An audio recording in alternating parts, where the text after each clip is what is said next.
Hey everyone, welcome to the program, WRSA Radio. I'm your host, G1. As always, hope you're having a good week. Well, it's been a crazy one in the international scene, has it not? Are you not entertained? As I go to record here, the latest media feeds are telling me that Israel has bombed a bunker complex that is believed to be the location of the Grand Poobah of Iran there, the Ayatollah. So Israel is directly attempting to assassinate the leader of a foreign country. So add that to the list of so-called international rules that Israel has simply thrown out the window in the last year. And as far as we know, Donald Trump has not given his okay to assassinate the Ayatollah, and he had specifically said not to do that. But anyway, this regime in Israel believes that since October the 7th, that they have carte blanche to do whatever they want to do, and no one is going to stop them. And basically, they're correct. There's no one in the West willing to say, stop. You've gone too far. This is too much. This is the degree in which Israel has purchased or blackmailed or whatever, gained influence over all of these nations. It's undeniable. It's blatantly irrefutable. Any other nation in the world that followed the same behavior as Israel would be called to the carpet in the international community, and if that nation were to somehow be just brushing up against the interest of the United States or the UK or to France, well, that nation would be getting invaded right now. Iran has not even come close to what Israel is doing in at least a decade. And I'm not trying to give Iran a clean pass here. That's not a good regime. Okay, the leadership of that country, they're not nice people. But it's been a long time since Iran really initiated any kind of attack or covert operation that really even remotely scratched the surface in comparison to what Israel is doing. At least proactively. They did some things, or they've done some things in response, particularly to actions by Israel. But they haven't been the initiator of anything like this.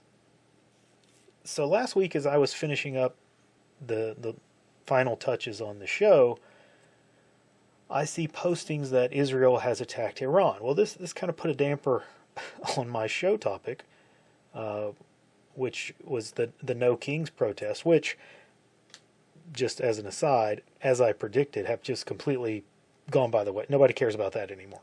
Okay, all that's gone. You don't even see hardly any of the anti-ICE protest stuff has been going on since this Israel thing hit the media. But anyway, I briefly considered scrapping the episode entirely and producing a new one, but I decided against that on Friday, since I didn't get home until later, and so I went ahead and I posted the episode that I had done.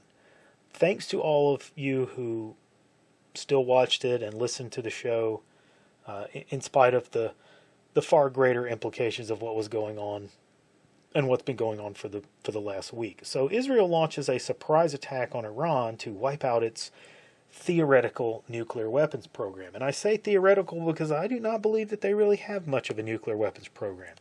I believe that they have a nuclear power program. They have an enrichment program because they have studied and investigated producing a nuclear weapon. But, Pakistan has a nuclear weapon, and Iran and Pakistan, they're buddies. There's not much that they need to do other than replicate what Pakistan has done. So I don't think that I think they put all of the elements in place, but I don't think they've gone any further with it than that. They had it there as a tool, right? I believe that this hypothesis is borne out because they've not, at least to this point, utilized even a tactical grade weapon on Israel. They haven't launched any kind of dirty bomb, like you could have loaded up all of that refined uranium or some of it into a warhead and just blasted it out over the cities over there and irradiated some of them. I mean, and they haven't even done that. Okay? I believe that if they indeed had a weapon, that they would have fired it off. At least fired off a missile into the desert, middle of nowhere, and demonstrated that weapon in a live test.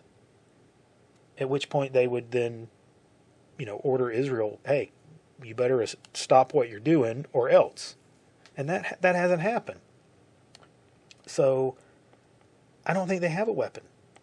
I don't think they're anywhere close to having a weapon. If Iran was 2 weeks away from a weapon, they would have had it by now. Production of that weapon would have doubled or tripled its effort. They would be working round the clock over the last week, and they would have it ready to put into one of their new long-range missiles, which they did shoot one of those this week. They would have put it in one of those missiles, and they would have sunburned Haifa into ash. And they haven't done that yet. So they're not 2 weeks away from a weapon. And what I'm getting at here is all this is bullshit. This is simply Israel using the pretext of nuclear weapons as a lever to initiate regime change in Iran. They want a pro-Western government there and removal of the mullahs, and they are determined to kill as many Iranians as it takes to get that. And they want to drag us into it.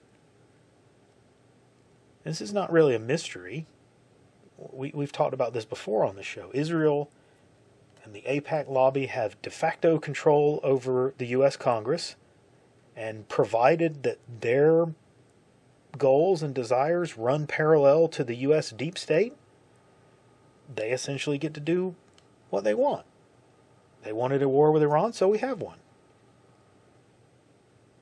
Perhaps they should have been a little more careful about what they were wishing for, because it's starting to creep in the direction that they might have bitten off more than they can chew. Iran is not rolling over and politely dying in spite of all of the efforts that Israel has exerted. They're striking back, and the citizens of Israel are paying a price for it. Paying a price for the backstabbing, bloodthirsty activities of their government. Yesterday, Iran struck Mossad headquarters and really caused a significant amount of damage. Today, firing at 2 military intelligence locations near a hospital. These were legitimate military targets built next door to a hospital. They struck those today. Iran has recovered from the initial shock of the attack and the actions of people on the ground inside of their national borders. They've been catching and eliminating the Mossad and the special forces teams that have infiltrated the country to launch drone attacks and conduct recon. Reports of that activity have virtually gone silent. It's not happening anymore. That initial surprise that Israel had with those covert teams close in on the ground, able to launch these drone attacks, that's not happening anymore. And while Israel has claimed that it's destroyed a significant number of missile launchers, Iran demonstrated that many of those claims were false, due to those targets being, in fact, decoy systems. Very inexpensive dummies made to look and radiate like real radars or real vehicles, real trucks, missile launchers, these kind of things. Multiple videos that Israel showed as evidence or depictions of strikes on these launchers and these radar sites showed no secondary explosions, no real mass to these targets. They literally looked like the sides of wooden boxes just blown off and there's nothing there. So in fact, we really don't know how effective Israel has been in its targeting, at least on the weapons systems. We know that they have hit some of the buildings and what have been called nuclear program facilities, but we also know that Iran has buried a lot of those and have those all in underground complexes that they're just scratching the surface on. They're not really damaging or degrading Iran's capability. One area that we do know that they've been effective in, though, is hitting Iranian nuclear scientists and military leadership. They bombed apartment buildings and homes and complexes, and they've killed multiple scientists, senior military leaders, and their families. In fact, there's been a lot of upward mobility in the Iranian military and intelligence leadership positions. Okay. They then had the audacity to profess how horrible it was that Iran had struck civilian targets in their retaliation. You know, the level of hypocrisy is just stunning here. You started this. You bombed these people in their homes and apartments, killing innocent people nearby, and then you scream at the world that Iran has crossed some kind of mythical line when their missiles hit your own towers in Tel Aviv. Cry me the Jordan River. I just don't have any sympathy for any of the people involved in this. The innocent people I do. The people who are caught up in all of this that don't really want to have any business to do with any of it. I honestly hope they both lose and somehow manage to wipe each other out of completely. That's not going to happen, but you know, one can hope, right? I think Iran is gaining an upper hand because Israel is starting to run out of their interceptor missiles. The Patriot, the Iron Dome, the THAAD, the Arrow, all these systems that they have, they're using a lot of them. And Iran is steadily going to ramp up the size of their missile attacks, and more of those missiles are going to get through. We're starting to see that, even though, yes, the number of missiles that Iran has launched in each of their salvos has been smaller. They're down around 30 to 40 missiles at a time. More of those missiles are getting through. I think Israel has 4, maybe 5 days of counter battery fire or counter missile fire left. And I don't think Iran is anywhere near running out of war shots.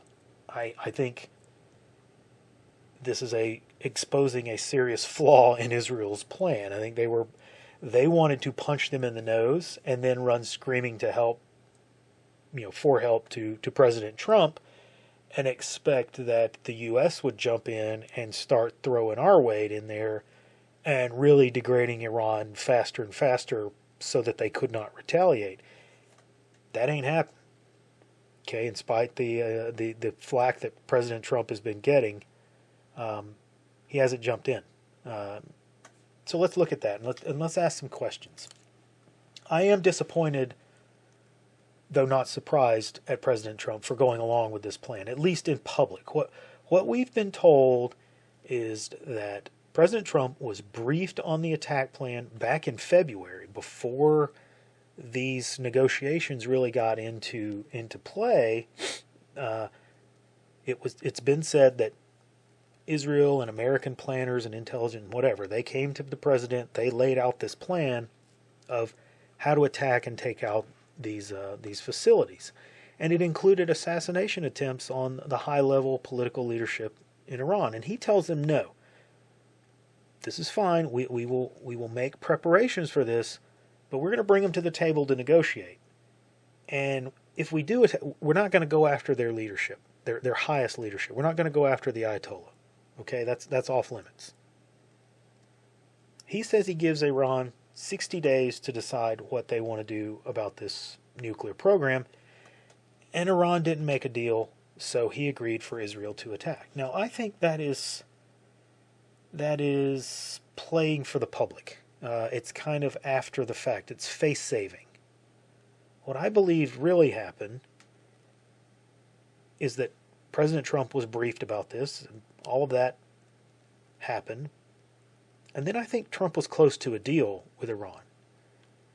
He was going to get them to agree to only a civilian nuclear energy program. And it was very possible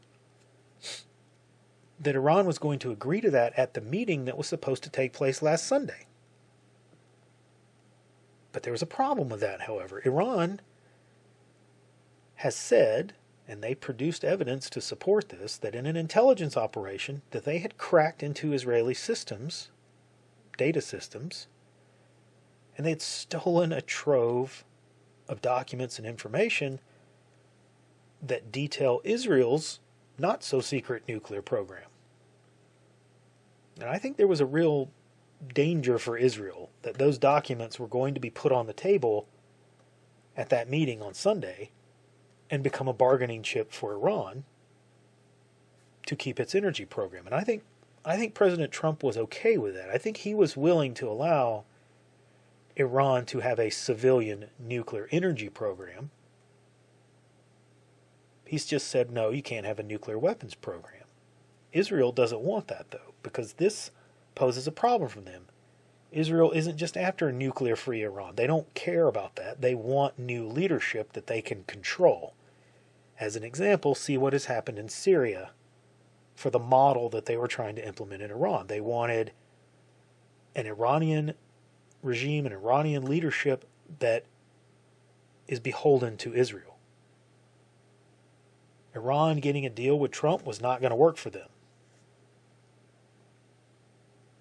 I believe what we were initially told, the insiders that were leaking right after this attack took place, kind of Friday, we were starting to hear these sort of rumors, that Trump was not aware that Israel was going to attack. And I think he's very pissed off that they did that. But once it happened, he wasn't going to allow himself to be seen as being publicly out of the loop, you know. He couldn't go before people and say, I had no idea about this. I wasn't consulted. I wasn't known. You know, it wasn't known to me. Not only is that not going to be believed by international community, it's going to make him look like a fool. And if there's one thing that Trump is not going to allow, and that is to be made to look like a fool, if he can help it. You know, some people do that to him, but if he can help it, he's not going to allow that. So I think the spin went into action there, and rather than admit that he was not in the loop on this, which, as I said, Iran and Russia and China, none of those people are going to believe that anyway. So rather than try to take that tact with it, I think he's taken the position that, yeah, I was aware of this the whole time, and I was behind it, and all the way. But there's a significant problem with that story. It's flimsy BS, but it also stabs a lot of supporters in the back. Let's assume that 50% of his people, and I don't know the exact numbers here, but let's just say 50% of his people are delusional Christians that think that Israel can do no wrong, and we have to do everything that the chosen ones tell us to do, and they're fine with it. They're fine with Trump siding with Israel and backing Israel and doing all these things. See Ted Cruz as an example. The other half, however, didn't want this at all. We didn't want the U.S. to be dragged into yet another foreign escapade that we have no business in. We don't have a dog in that fight. Not really. The other half supported Trump because, true to his word, in his last administration, he kept us from being pulled into this mess.